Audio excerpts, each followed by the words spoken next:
ಮಂಗಳೂರಿನ ಕಾನೂನು ವಿದ್ಯಾರ್ಥಿನಿಗೆ ವಕೀಲನಿಂದಲೇ ಲೈಂಗಿಕ ಕಿರುಕುಳ ನೀಡಿರುವ ಪ್ರಕರಣಕ್ಕೆ ಸಂಬಂಧಪಟ್ಟಂತೆ ತಲೆಮರೆಸಿಕೊಂಡಿರುವಂತಹ ವಕೀಲ ಕೆಎಸ್ಎನ್ ರಾಜೇಶ್ಗಾಗಿ ಮಂಗಳೂರು ಪೊಲೀಸರು ಲುಕ್ಔಟ್ ನೋಟಿಸ್ ಅನ್ನು ಜಾರಿ ಮಾಡಿದ್ದಾರೆ. ದೇಶ ಬಿಟ್ಟು ತೆರಳದಂತೆ ವಿಮಾನ ನಿಲ್ದಾಣಗಳಿಗೆ ಲುಕ್ಔಟ್ ನೋಟಿಸ್ ಅನ್ನು ಜಾರಿ ಮಾಡಲಾಗಿದೆ. ಪ್ರಕರಣದ ಕುರಿತು ಮಂಗಳೂರು ಪೊಲೀಸರು ತನಿಖೆಯನ್ನು ಚುರುಕುಗೊಳಿಸಿದ್ದು, ಆರೋಪಿ ನ್ಯಾಯವಾದಿ ಕೆಸಿಎನ್ ರಾಜೇಶ್ ಎಲ್ಲಾ ಬ್ಯಾಂಕ್ ಅಕೌಂಟ್ ಅನ್ನು ಪೊಲೀಸರು ಸೀಸ್ ಮಾಡಿದ್ದಾರೆ. ವಕೀಲ ಕೆಸಿಎನ್ ರಾಜೇಶ್ ಪತ್ತೆಗೆ ತಮಿಳುನಾಡು, ಆಂಧ್ರಪ್ರದೇಶ, ಕೇರಳ, ಮಹಾರಾಷ್ಟ್ರ ಪೊಲೀಸರ ನೆರವನ್ನ ಮಂಗಳೂರು ಪೊಲೀಸರು ಕೇಳಿದ್ದಾರೆ. ಸುಮಾರು 3-4 ತಂಡಗಳು ಬಹಳಷ್ಟು ಶ್ರಮ ಪಟ್ಟು ಮಾಡ್ತಾ ಇದ್ದಾರೆ. ಆದರೆ ಸಿಕ್ಕಿಲ್ಲ. ಅದರ ಹಿನ್ನೆಲೆಯಲ್ಲಿ ಈಗಾಗಲೇ ಇಬ್ಬರನ್ನ ನಾವು ಅರೆಸ್ಟ್ ಮಾಡಿದ್ದೀವಿ. ಒಬ್ಬರು ಪವಿತ್ರ ಆಚಾರ್ಯ ಮತ್ತು ಅನಂತ ಇಬ್ಬರನ್ನ ಈಗಾಗಲೇ ಅರೆಸ್ಟ್ ಮಾಡಿದ್ದೀವಿ.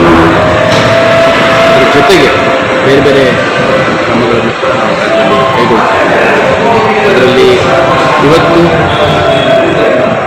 ಸದರಿ ಆರೋಪಿ ಏನಿದ್ದಾರೆ ಅವರ ಹೆಸರಿನಲ್ಲಿದ್ದ ಒಟ್ಟು 12 ಬ್ಯಾಂಕ್ ಅಕೌಂಟ್ಗಳು, ಒಟ್ಟು 12 ಬ್ಯಾಂಕ್ ಅಕೌಂಟ್ಗಳನ್ನು ನಾವು ಫ್ರೀಸ್ ಮಾಡಲಿಕ್ಕೆ ಸಂಬಂಧಪಟ್ಟ ಬ್ಯಾಂಕ್ಗೆ ರಿಕ್ವೆಷನ್ ಕೊಟ್ಟಿದ್ದೀವಿ. ಯಾಕೆಂದರೆ ಈ ಬ್ಯಾಂಕ್ಗಳಲ್ಲಿ ಹಣ ಇರೋದ್ರಿಂದ ಆ ಹಣದ ಟ್ರಾನ್ಸಾಕ್ಷನ್ ವಿಡ್ರಾ ಮಾಡುವಂಥದ್ದು ಅದನ್ನು ಗೊತ್ತಾಗುತ್ತೆ. ಮತ್ತು ಎಲ್ಲೇ ವಿಡ್ರಾ ಮಾಡಿದ್ರೆ ಇಂಟಿಮೇಷನ್ ಕೊಡಬೇಕು. ಅದ್ರ ಜೊತೆಗೆ ರಿಪೋರ್ಟ್ ಸರ್ಕ್ಯುಲರ್ ಅಂತ ಹೇಳ್ತೀವಿ, LOC ಅಂತ ಹೇಳ್ತೀವಿ. ಅದನ್ನು ನಾವು IBಗೆ ಬರೆದು ಈ ವ್ಯಕ್ತಿ ಯಾವುದೇ ಒಂದು ಏರ್ಪೋರ್ಟ್ಗೆ ಮೂಮೆಂಟ್ ಮತ್ತು ವಿದೇಶಕ್ಕೆ ಬೇರೆ ಬೇರೆ ಏರ್ಪೋರ್ಟ್ ಮೂಮೆಂಟ್ ಆಗಬಾರ್ದು ಅನ್ನೋ ಉದ್ದೇಶಕ್ಕೆ ರಿಪೋರ್ಟ್ ಸರ್ಕ್ಯುಲರನ್ನು ಕೂಡ ಇಶ್ಯೂ ಮಾಡಿದ್ದೇವೆ. ಮತ್ತು ನಾವು ಈ ವ್ಯಕ್ತಿಯ ಓಡಾಟ ಆಂಧ್ರ, ತಮಿಳುನಾಡು ಈ ಭಾಗದಲ್ಲೆಲ್ಲ ಇದ್ದಿದ್ರ ಬಗ್ಗೆ ನಮಗೆ ಮಾಹಿತಿ ಒಂದು ಹಿನ್ನೆಲೆಯಲ್ಲಿ